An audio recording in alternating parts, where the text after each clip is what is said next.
Bulletin में आपका स्वागत है। मैं हूं आपके साथ चावली। आज इस बुलेटिन में बात होगी एग्जिट पोल के आंकड़े कर रहे इशारा, बिहार में एनडीए और महागठबंधन में काटेगी टक्कर। बिहार विधानसभा का चुनाव संपन्न, अंतिम चरण में 15 जिलों की 78 विधानसभा सीटों पर शाम 6 बजे तक पड़े 55.34% वोट।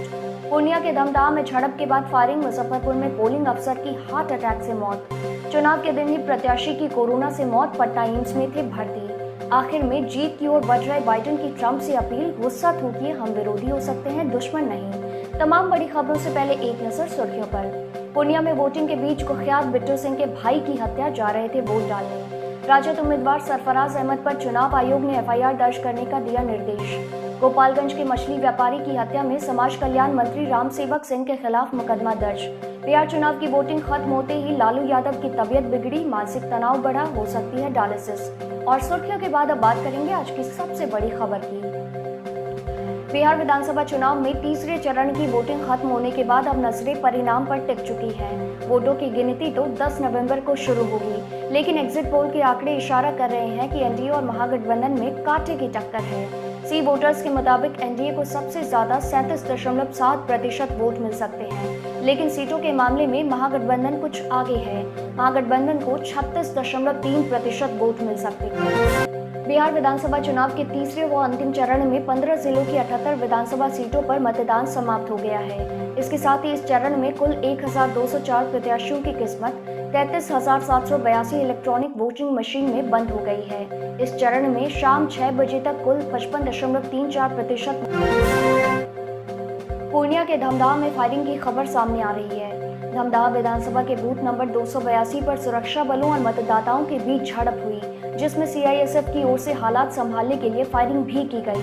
वहीं मुजफ्फरपुर में मतदान कराने आए पीठासीन अधिकारी केदार राय की मौत हो गई। तीसरे चरण की वोटिंग के बीच एक प्रत्याशी की मौत की खबर है। मामला मधुबनी से जुड़ा है, जहां के बेनीपट्टी विधानसभा क्षेत्र से निर्दलीय प्रत्याशी नीरज कुमार झा की मौत हो गई। उनकी मौत की वजह कोरोना वायरस बना है। नीरज कुमार झा पिछले 10 दिनों से कोरोना से पीड़ित थे और इलाज के लिए पटना एम्स में भर्ती थे। बिहार में शनिवार को तीसरे और अंतिम चरण के लिए 15 जिलों की 78 विधानसभा सीटों पर मतदान हुआ। इस दौरान पूर्णिया जिले में एक युवक की गोली मारकर हत्या कर दी गई। अररिया जिले में जोकीहाट विधानसभा क्षेत्र से राजद प्रत्याशी सरफराज अहमद पर चुनाव आयोग ने एफआईआर दर्ज करने का निर्देश दिया है। बताया जा रहा है कि वे अपनी पार्टी सिंबल लालटेन का स्टिकर लगाकर वोट डालने पहुंचे थे। गोपालगंज में हथुआ के रूपनचक के निकट चाय दुकान के समीप मछली कारोबारी जय बहादुर सिंह की हत्या मामला हाई प्रोफाइल प्रतीत हो रहा है। जय बहादुर सिंह के पोते धीरंजन सिंह ने प्रदेश सरकार के समाज कल्याण मंत्री राम सेवक सिंह सहित 4 लोगों के खिलाफ एफआईआर दर्ज कर। रांची के रिम्स में इलाजरत लालू प्रसाद की तबीयत में अचानक गिरावट आई है। डायबिटीज के मरीज होने के कारण उनके क्रिएटिनिन लेवल में अचानक वृद्धि हुई। अगर उनके स्वास्थ्य में ऐसे ही गिरावट जारी रही तो उन्हें डायलिसिस की जरूरत पड़ सकती है। रिम्स प्रबंधन की तरफ से इसकी जानकारी हाईकोर्ट को भी दी गई है। हाजीपुर में महिला टीचर ने होटल में फांसी लगाकर सुसाइड कर ली। जिस महिला टीचर ने सुसाइड की है, उसकी तीसरे चरण के चुनाव में ड्यूटी लगी हुई थी। महिला का नाम फातिमा बताया जा रहा है। गया में तस्कर पुलिस से 4 कदम आगे चल रहे हैं। शनिवार को आमस थाना क्षेत्र में कुछ ऐसा ही हुआ। तस्करों को पकड़ने के लिए पुलिस जैसे ही जिला टोल प्लाजा पहुंची, वे फरार हो गए। पुलिस ने 329 किलो गांजा और एक ट्रक जब्त कर लिया है। चालक फरार है। मिलते हैं छोटे से ब्रेक के बाद।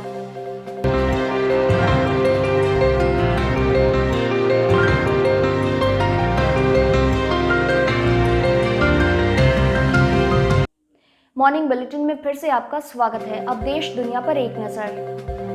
इसरो ने श्रीहरिकोटा के सतीश धवन स्पेस सेंटर से शनिवार को अर्थ ऑब्जर्वेशन सैटेलाइट 1 की लॉन्चिंग की। यह रडार इमेजिंग सैटेलाइट है। पीएसएलवी C49 रॉकेट के जरिए देश के अर्थ ऑब्जर्वेशन सैटेलाइट 1 के साथ ही 9 विदेशी उपग्रह भी भेजे गए।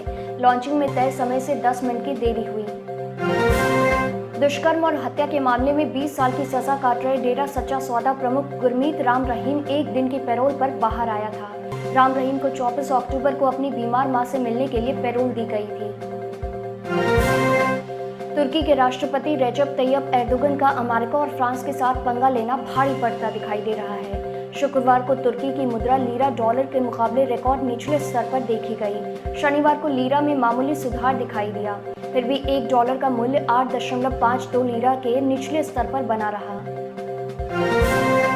भारत ने नए अमेरिकी प्रशासन से तालमेल बैठाने की तैयारी शुरू कर दी है। इसी क्रम में अमेरिका में भारत के राजदूत तरनजीत सिंह संधू बाइडेन की डेमोक्रेटिक पार्टी के सांसदों के साथ मीटिंग कर रहे हैं। कुछ मीटिंग तो खुलेआम हो रहे हैं, जबकि कुछ बैठकों को गुप्त रखा जा रहा है। अमेरिका में डेमोक्रेटिक जो बाइडेन का राष्ट्रपति बनना काफी हद तक तय हो चुका है। बाइडेन को अब तक 253 और ट्रंप को 214 इलेक्टोरल वोट मिले हैं। राष्ट्रपति बनने के लिए 270 का आंकड़ा चाहिए। वहीं शनिवार को बाइडेन ने ट्रंप का नाम लिए बिना उनसे अपील की कि गुस्सा थोकिए, हम विरोधी हो सकते हैं लेकिन दुश्मन नहीं, हम अब अमेरिकी हैं। बिहार टिक्स के मॉर्निंग बुलेटिन में सिर्फ इतना ही। देखते रहिए बिहार टिक्स। नमस्कार।